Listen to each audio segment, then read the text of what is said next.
தமிழன் ராகுல் காந்தி வணக்கம். தமிழன் ராகுல் காந்தி, குடிமக்களுக்கான கையேடு திருத்த வரவு செலவு திட்டம் 2026-27 உங்க கையில இருக்குன்னு நினைக்கிறேன். அதுல வருவாய் செலவினம், மூலதன செலவினம் குறித்து எழுதப்பட்டிருக்கு. என்ன எழுதப்பட்டிருக்குன்னா, பொருளாதார வளர்ச்சியை தொடர்ந்து நிலைநிறுத்துவதற்காக போதுமான மூலதன செலவிற்கு அரசு முக்கியத்துவம் அளிக்கிறது. 2026-27 ஆண்டிற்கான திருத்த வரவு செலவு திட்டத்தில் மூலதன செலவு 56,985 கோடி ரூபாயாக மதிப்பீடு செய்யப்பட்டுள்ளது. இது 25-26 திருத்த மதிப்பீடுகள் ஆண்டை விட 10.77% அதிகமாகும் அப்படின்ட்டு. ஆமா, ஆனா ஃபார்மர் ஃபினான்ஸ் மினிஸ்டர் சொல்லியிருக்காரு, நீங்க மூலதன செலவுகளை ஒரு 3000 கோடி ரூபாயை குறைத்து காட்டி வருவாய் பற்றாக்குறையை 7000 கோடியாக வைத்திருக்கிறீர்கள் அப்படின்ட்டு.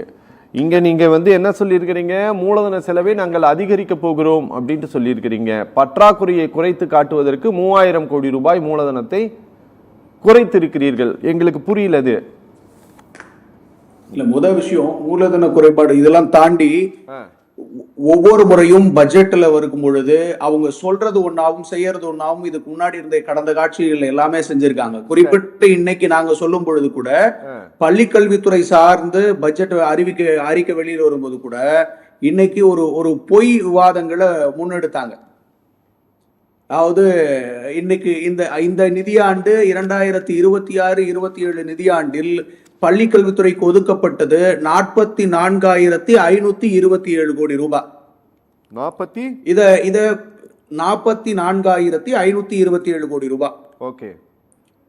ஆமா, இத முன்னாள் அமைச்சர், முன்னாள் பள்ளி கல்வித்துறை அமைச்சர் ஒரு விஷயம் போடுறாரு.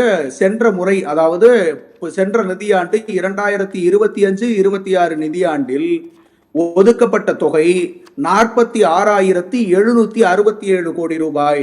இந்த அரசாங்கம் பள்ளி கல்விகளுக்கு உண்டான இந்த நிதி பங்கீட்டை குறைத்திருக்கிறதுன்னு ஒரு தவறான செய்தியை முன்னெடுக்கிறார். சரி, இதுல என்ன உண்மைன்னா, 46,000 பேசலாம். நீங்க என்னாச்சுப்பா, கம்யூனிகேட் பண்ணுங்கப்பா. 42,351 கோடி தான். அப்போ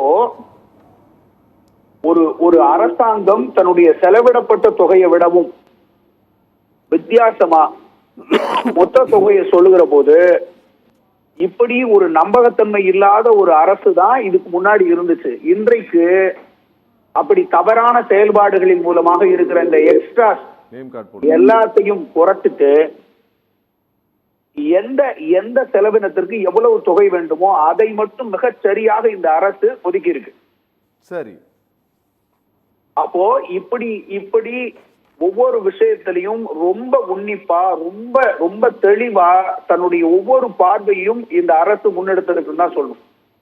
குறிப்பா எதிர்காலத்தில் இந்த மக்கள், இளைஞர்கள், மாணவர்கள் ஒட்டுமொத்த தேவைகளையும் பூர்த்தி செய்கிற வகையில இந்த அரசு இந்த இன்றைக்கு கொடுத்திருக்கிற இந்த நிதிநிலை அறிக்கையை பார்க்க வேண்டும்.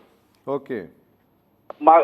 நிதி ஆதாரம், அதாவது நிதி ஆதாரமே இல்லாத இந்த சூழலில் கிட்டத்தட்ட பதவியேற்று 150 நாட்கள்ல, 3 மாத காலங்கள்ல இவ்வளவு தூரம் அடுத்த தலைமுறை பிள்ளைகளுக்கான சிந்தனையோடு ஒரு ட்ரக் ஃப்ரீ கேம்பெயின, ஏஐ நகரம, இளைஞர்களுக்கு ஏஐ பயிற்சி, அதே மாதிரி நியூ இண்டஸ்ட்ரியல் பாலிசிஸ்ல, இன்னும் சொல்ல போனா தூத்துக்குடி, திருநெல்வேலி மாவட்டங்கள்ல ஸ்பேஸ் இண்டஸ்ட்ரீஸ உருவாக்குறது, இப்படின்னு சொல்லி புதுவிதமாக இந்த ஒட்டுமொத்தமாக இந்த மாநிலத்தின் வளர்ச்சிக்கான ஒரு நிதிநிலை அறிக்கையை தான், ஒரு அழகியலைத்தான் இன்னைக்கு இந்த அரசு, குறிப்பாக மக்களுக்கான அரசாக இந்த அரசு ஒவ்வொன்றையும் செயல்படுத்துகிறதுன்னு நினைக்கிறேன். ஓகே, எனக்கு நீங்கள் ஒரு விஷயம் சொல்லுங்கள். அதாவது இப்போ நீங்கள் பள்ளிக்கல்வித்துறையை பற்றி நீங்கள் சொன்னதுனால நான் சொல்கிறேன். இப்போ நீங்கள் அந்த பள்ளிக்கல்வித்துறையில் கடந்த ஆட்சி காலத்தில் இன்னைக்கு நீங்கள் கொடுத்துருக்கிற 42,000 கோடி ரூபாய்க்கு நீங்கள் ஒவ்வொன்றுக்கும் எவ்வளோ ஒதுக்கீடு செய்யப்படுது அப்படிங்கிறத தனித்தனியாக கொடுத்துருக்கீங்க. சரியா?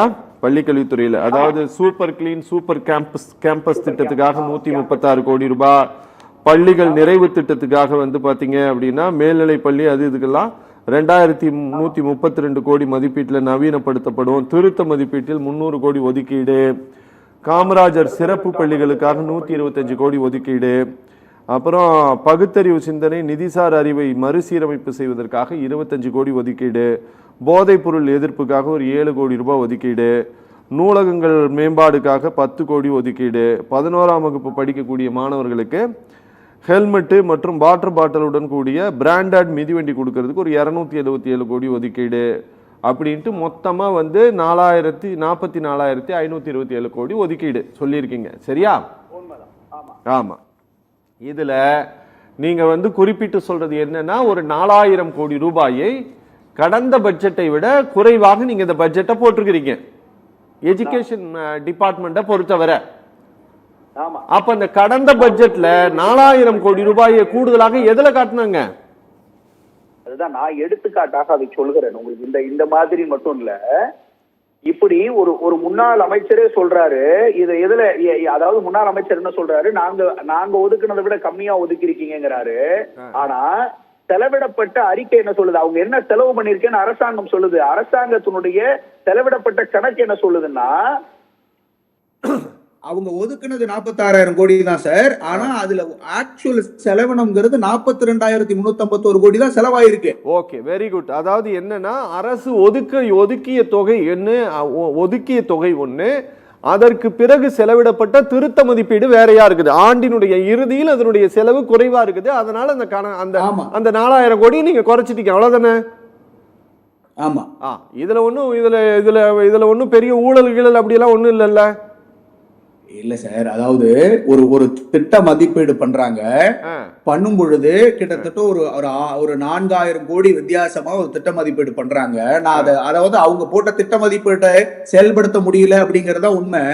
ஆனாலும் இன்னைக்கு இந்த நிதிநிலை அறிக்கை வெளியில வந்தோடனே முன்னாள் அமைச்சர் என்ன சொல்றாரு, சென்ற ஆண்டு நாங்கள் பள்ளி கல்வித்துறைக்கு ஒதுக்கியதை விடவும் இந்த அரசு கம்மியா ஒதுக்கி இருக்குன்னு ஒரு பிம்பத்தை உருவாக்குறார்.